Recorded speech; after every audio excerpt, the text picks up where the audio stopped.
Yeah. right?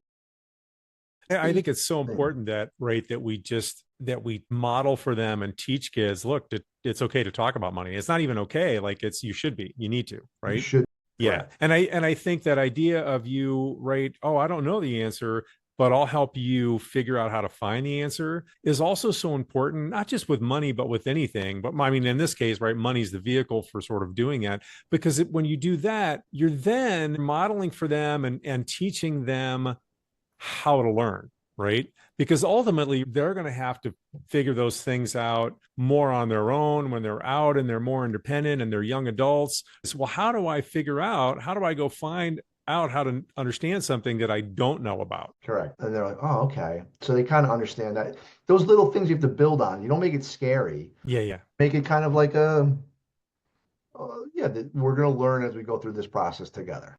Yeah.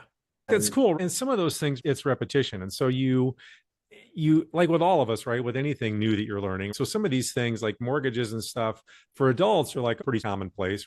But for kids, that stuff is all new. And so talking about it, even in a simple way, introduces the concept and gives them a little bit of something. And then when you talk about it again a year later or 2 years later, maybe they can start to understand a little bit more. They've got a little bit more reference in there, a little more context, and they can start to expand their understanding of it. So by the time that they get there, and they're looking at some sort of house on their own, or even if they're just doing rent, they have a more expansive understanding of what's really going on. And that all ties back into kind of where you started, right? When we were talking about clarity, is just their understanding of what is money, right? And it's you're trading your time and your labor for this stuff.